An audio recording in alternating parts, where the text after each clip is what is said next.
Hello, friends. Today I'm standing in front of some special stained glass windows at Calvary Episcopal Church. And with me are my friends, Camel and Donkey. Let's welcome Camel and Donkey, who will help me teach you all about these stained glass windows. Hello, children. Hello, Big Mouse. Before Camel and Donkey tell you about the themes of these windows, let me give you a little background.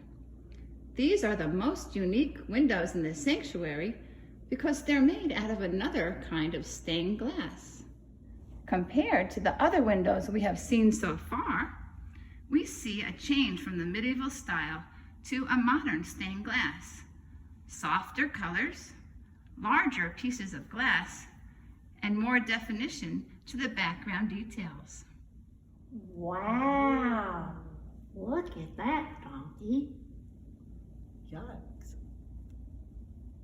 Also, the themes are from Wisdom chapter 8, verse 7, which talks about the virtues as the fruits that stem from wisdom. The virtues of hope and charity are portrayed by two lovely women figures, and Jesus in the middle below a Celtic cross, which portrays faith.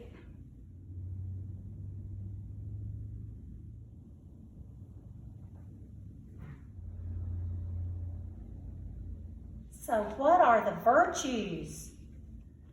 The famous Christian mystic Hildegard of Bingen wrote about the virtues as the way to heaven. In one of her books, she talks about a stairway to heaven, and on each step is a virtue that we must learn. There are 7 of them: charity, humility, respect for God, obedience, faith, hope, and detachment. I think I know that song. What song? Stairway to Heaven. Do you mean the one by Neil Sedaka or Led Zeppelin? Could be both. Well, the fact is, I think Hildegard would have liked that song too. She was a self-taught musician and was very, very creative. She wrote music and plays for her sisters as a way to worship. Anyway, Big Mouse, those are big words. What do they mean? Well, Camel, we're going to discuss 3 of those words that are in the windows. You can see one right here, charity. Why don't we take a look at this special scroll that tells us what charity means? Oh, can I read the scroll? Sure. Charity is where we seek to help others.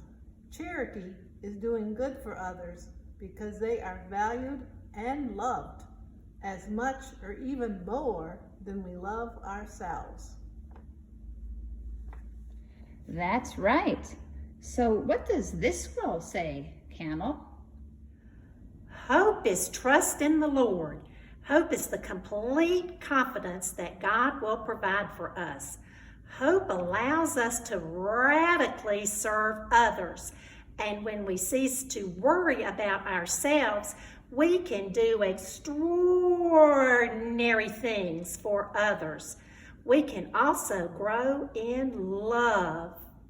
Hope opens the door to radical, unrestrained, and fearless love.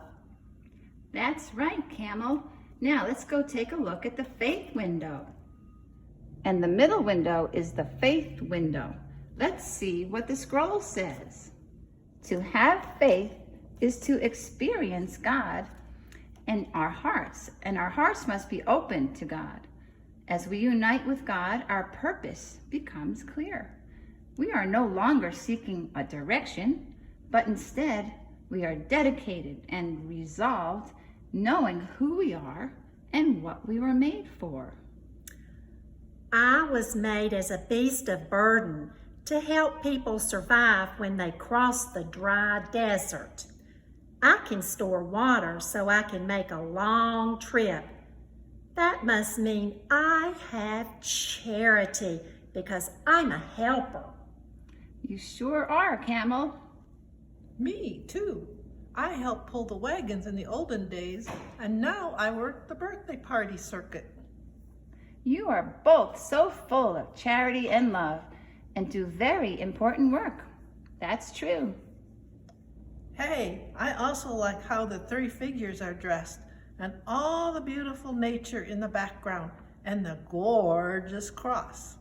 Yes, this is all Celtic imagery. What does that mean, Camel? Well, the Celts, ancient people of England, Ireland, and Scotland, believed that the visible and invisible worlds, the material and the spiritual, were one. For them, places where the divide between the visible and the indivisible is very thin are sacred places. These people were close to nature, so natural places like wells, groves, and springs were such places.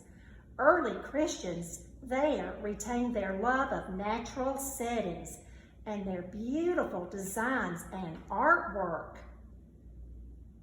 Maybe people would go there to pray because they felt the peace of God there more than any other places. I bet these natural places have deep symbolism too. Yes, they do. Here are some examples of these sacred places. Groves remind us of the support of community. A grove of trees might remind us of our family, or the church family, or the human family. Springs inspire new life and hope and restore our spirits. Crossing places such as causeways, bridges, and intersections invite us to go beyond our present limits and give us the courage to grow in other directions. I guess sometimes I wish I could be a racehorse. Do you think that means I'm at crossroads? Let's be real, Donkey. We're both a little over the hill.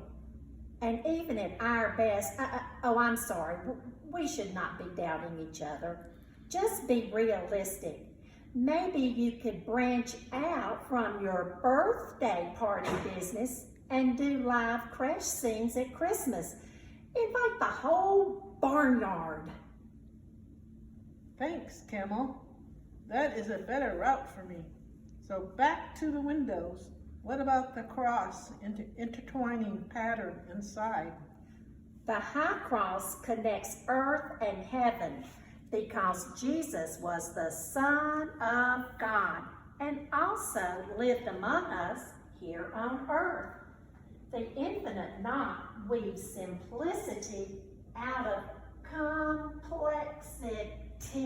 It can also mean eternal life, since in the design there is no beginning or end. Yes, I think Jesus came to say some very simple but powerful things. We seem to complicate everything here on earth. Yes, if we practice charity, hope, and faith, we will simplify things because the result will be that we love others and take care of everyone everywhere. That's quite a story in these windows. I have just one question. What is that, Donkey? Where can I get some water and some hay around here? And where can I get some meager desert vegetation or some bitter herbs? Dairy Queen? Oh, no, let's go to Feed and See. How about McDonald's? Oh, what about Babbles? How about Steak Burger King? Ooh, yum. Come on. How about Pizza Hut, Donkey? How about we go ask Mr. Mouse what he would like? Come on, Big Mouse. Big Mouse, come on. Here I come. Here I come. Wait for me. Hey, I've got a great idea. Let's go to Chuck E. Cheese. Wait, Big Mouse and Donkey, here I come with the hand sanitizer. Let's have a great day. And you too, kids. Bye-bye. Bye-bye. Bye-bye.